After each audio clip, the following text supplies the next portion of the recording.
Shaw Industries is offering Stone Co. a deal, Harvey announced as soon as Ava and Aiden arrived downstairs and joined the rest of the family at the breakfast table. Cyrus Shaw has agreed to give us the investment money for Ava's new business venture, but only on one condition, Harvey continued, pausing for dramatic effect. He wants Ava to manage the whole thing. That's why her presence at the meeting this morning is necessary. Ava's eyes lit up. That's such great news, Grandpa. Did you hear that, Mom? Ava looks even more beautiful when she's smiling like this, Aiden thought. If only she knew that I was the one making this deal happen. This is a great opportunity, Sandra exclaimed. You should close the deal quickly before Mr. Shaw changes his mind. Don't worry, he won't, Aiden reassured them, folding his arms over his chest. As if in slow motion, the entire Stone family all turned their heads and glared at him. And how would you know anything about that? Sandra snapped. Aiden shrugged. I work for Cyrus now. I know he wouldn't have agreed to the deal if he didn't think it was a good business decision. Enough of this pointless chit-chat, Harvey interrupted. We need to leave in a few minutes if we're going to make it to the meeting on time. Finish your breakfast, Ava, and meet me outside in the car. Yes, Grandfather, Ava replied, throwing Aiden a dirty look. After Ava and Harvey left for the meeting with Cyrus, Aiden finished his breakfast and got up to go to work. On his way to the front door, he passed a few of the Stone family's maids huddled together.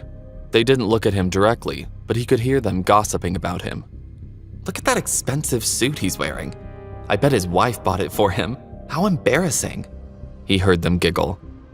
I bet we make more money than he does. Aiden felt anger surging through his veins. His hands balled into fists. If those maids knew who I really was, they wouldn't be laughing at me. I'm sick and tired of putting up with this constant humiliation. I should teach them a lesson. He turned around to face them. Then he shook his head and took a deep breath. Get a grip on yourself, Aiden. It's better for you if they don't know that you're the tiger. But when you do come out of hiding, it'll be worth the wait to see the look on their faces. Good morning, ladies. Have a nice day, was all Aiden said.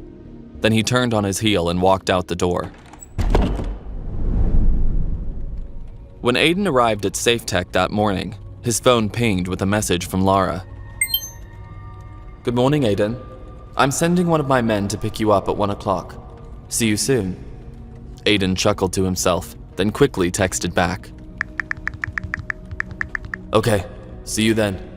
Aiden pocketed his phone and went into focus mode, spending the next 3 hours at his desk reviewing important business documents.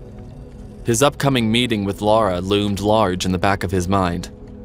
At noon, Aiden took a break and walked outside to grab lunch. He stepped into a nearby sandwich shop that offered only counter service. I'll just grab a quick bite. By the time I finish eating, it'll be time to meet Lara.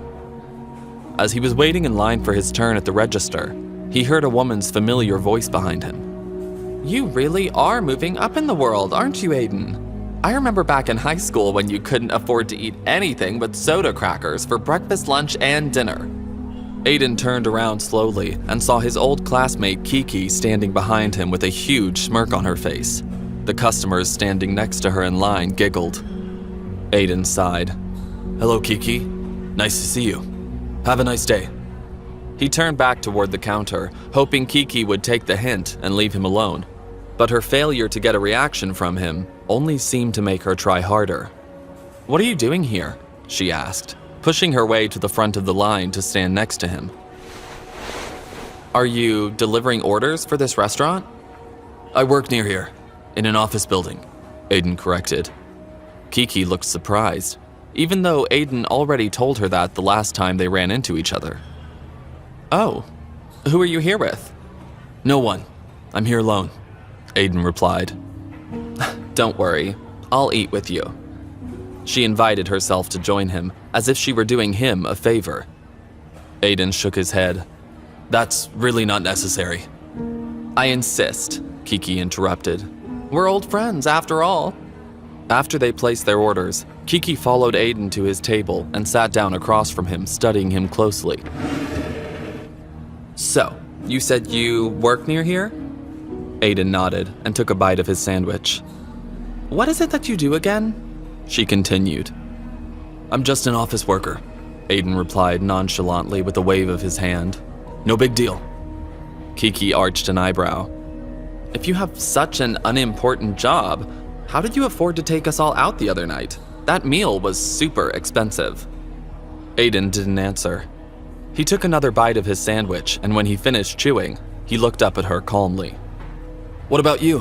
What are you doing here? Aren't you supposed to be on a world tour or something? Kiki blushed. I'm taking a break from traveling. Did you run out of money or something?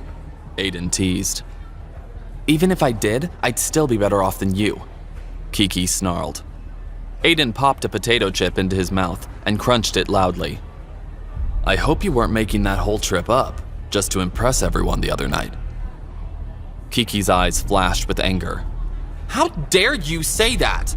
I can't believe you're insulting me like this after I offered to eat lunch with you. I was only being nice because I felt sorry for you. But now, I can see why no one likes you. Aiden looked at his imaginary watch. I'm actually in a hurry because I'm meeting someone right after lunch, so don't worry about me. I'll be fine. Kiki was shaking with rage as she stood up from the table. This attitude will cost you dearly, Aiden. Very dearly. She picked up her tray and moved to a table on the opposite side of the restaurant to eat. Almost as soon as she was gone, Aiden's phone pinged with another message from Lara. My driver has arrived to pick you up. Meet him outside. Is it 1 o'clock already? Aiden wondered, looking out the window of the restaurant. He could see an expensive black luxury car parked in front of his building. He scarfed down the rest of his sandwich, then hurried out of the sandwich shop. When the driver of the car saw Aiden approaching, he immediately opened the door. Hello, Mr. Gibson. Lara's looking forward to your visit. Please, climb in. As soon as Aiden was situated in the back seat, his eyes fell on Kiki's face, staring at him open-mouthed from the window of the sandwich shop. Aiden groaned as the car pulled away. Great. Just what I need. With gossips like Kiki around, it's not going to be easy keeping my identity a secret.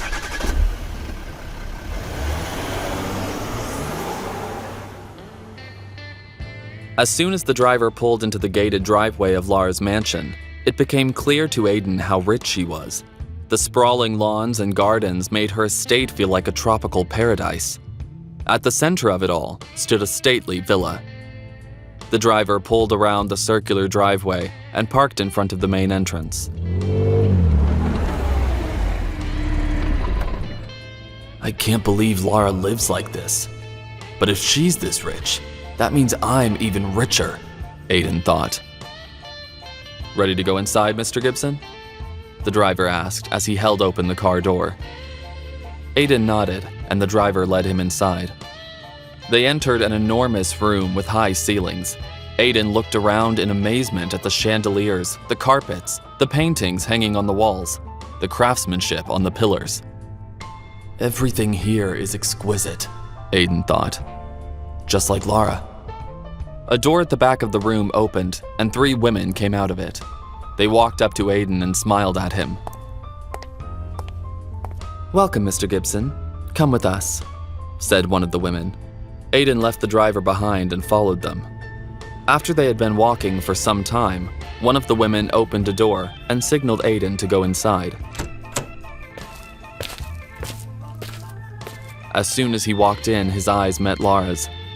She was leaning back on the velvet sofa, wearing a red dress with a high slit that exposed her bare legs. Leave us, she commanded. The 3 women scurried out of the room, shutting the door behind them. When they were alone, Lara stood up from the couch and picked up 2 glasses of wine from the table. She offered one to Aiden. It's not polite to keep me waiting so long. As she moved in closer to Aiden, he felt the heat rising off of her and caught the scent of her intoxicating perfume. What have I gotten myself into? Aiden wondered, sweat forming on his brow. Lara's charms are going to be impossible to resist. Will Aiden be able to resist Lara now that they are alone together?